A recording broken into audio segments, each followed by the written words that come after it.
अस्सलामुअलैकुम वरहमतुल्लाहि वबरकातुहू। उम्मीद सहर के प्लेटफॉर्म से डॉक्टर रुकैया अब्बासी आपकी खिदमत में हाज़िर है। ज़िलहज का महीना है और अशरा ज़िलहज्जा करीब करीब है, बल्कि अशरा ज़िलहज्जा में हम लोग दाखिल हो चुके हैं और आज हम बात करेंगे उसकी फ़जीलत और उसमें किए जाने वाले अमाल के हवाले से। अल्लाह ताला के लिए तमाम तारीफ़ें हैं जिसने ज़मीन और ज़मान को पैदा किया और इन औकात में एक दूसरे पर इनको फ़जीलत बख्शी और कुछ महीनों और कुछ अयाम को खुसूसी फ़जीलत और इम्तियाज़ी हैसियत भी दी। उन्हें फ़ज़ाइल से नवाजा जिसमें अज्र व सवाब बढ़ जाता है। अल्लाह ताला की जानिब से अपने बंदों पर फ़ज़लो करम बढ़ जाता है ताकि उन्हें अमाल सालिहा करने और अताअत व फरमाबरदारी करने में तावन व मदद हासिल हो। अताअत व फरमाबरदारी के मौसम के फ़वाइद ये हैं कि जो कुछ रह गया और अमल नहीं किया जा सका इसमें इस कमी को पूरा किया जाए। ज़ुल्हज्जा का महीना आपके लिए, मेरे लिए और तमाम मुसलमानों के लिए बहुत अहम है, बहुत ख़ास है और हमारी जज्बाती वाबस्तगी, हमारी दीनी वाबस्तगी इन दिनों के साथ और इस मुकाम के साथ बहुत ख़ास है। अल्लाह ताला हमें वहाँ की हाज़िरी नसीब करे, वहाँ हमें हाज़िरी का इज़्ज़त नसीब हो। अताअत व फरमाबरदारी के अज़ीम मौसमों में ज़िलहज्जा के पहले 10 दिन भी हैं जिसे अल्लाह ताला ने बाकी सारे साल के अयाम पर फ़जीलत दी है और उसकी दलील मुदरजा ज़ैल हदीस में पाई जाती है। इब्न अब्बास रज़ियल्लाहु अन्हुमा से रवायत है कि रसूल करीम सल्लल्लाहु अलैहि वसल्लम ने फरमाया, इन 10 दिनों में किए गए अमाल सालिहा अल्लाह ताला को सबसे ज़्यादा महबूब हैं। सहाबा ने अर्ज़ की कि अल्लाह ताला के रास्ते में जहाद भी नहीं तो रसूलुल्लाह सल्लल्लाहु अलैहि वसल्लम ने फरमाया और जहाद फ़ी सबीलिल्लाह भी नहीं, लेकिन वो शख्स जो अपना माल और जान लेकर निकले और कुछ भी वापस ना लाए।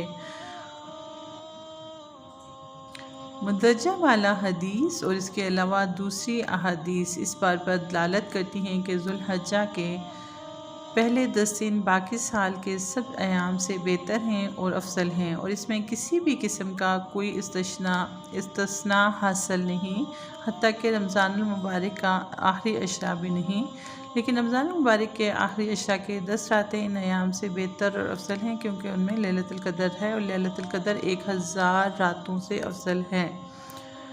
अल्लाह सुब्हान ताला ने इन अयाम की कसम खाई है और किसी चीज़ की कसम उठाना इसकी अहमियत और फ़जीलत पर दलालत करती है।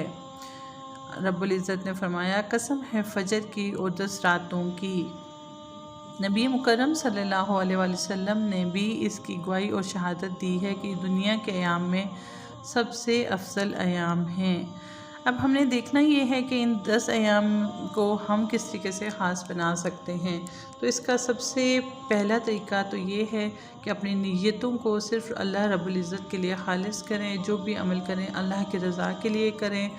ज़िक्र व अज़कार की कसरत करें, तकबीरात की कसरत करें और ज़्यादा से ज़्यादा इस्तग़फ़ार करें, अल्लाह से मग़फ़िरत तलब करें क्योंकि इन दिनों में अल्लाह रब्बुल इज़्ज़त के यहाँ रहमत के चश्मे उबल रहे होते हैं। वैसे भी वो रब्बुल आलमीन है, वो रहीम रब है, वो करीम रब है और वो उसकी रहमान होने की सिफ़त उसके ग़ज़ब पर भारी है और उसकी रहमत के चश्मे हर वक्त ठाठे मारते समुंदर की मानिंद मुजज़्ज़न रहते हैं। इन 10 अयाम में रोज़े रखे जा सकते हैं। इन 10 अयाम के आखिरी दिनों में रोज़ों का बहुत ज़्यादा एहतमाम फरमाया गया है और उसका बहुत ज़्यादा सवाब बताया गया है। इसके अलावा दुआओं की कसरत, अपनी औलाद के लिए दुआएं करें और उम्मत मोहम्मदिया के लिए दुआएं करें।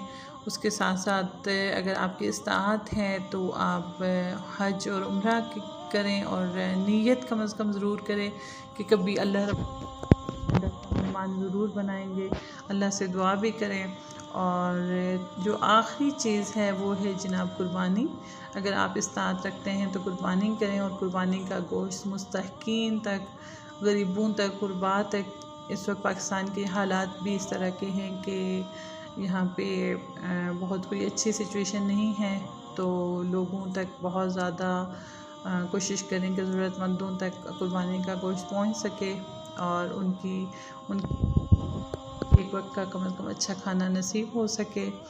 अल्लाह ताला मुझे, आपको और तमाम उम्मत मुहम्मदिया को इन दिनों के फ़ज़ाइल व बरक़ात से फैज़याब होने की तौफ़ीक़ अता फ़रमाए। अपना और अपने इर्द गिर्द रहने वालों का बहुत सारा ख़्याल रखिए। जज़ाकल्लाह।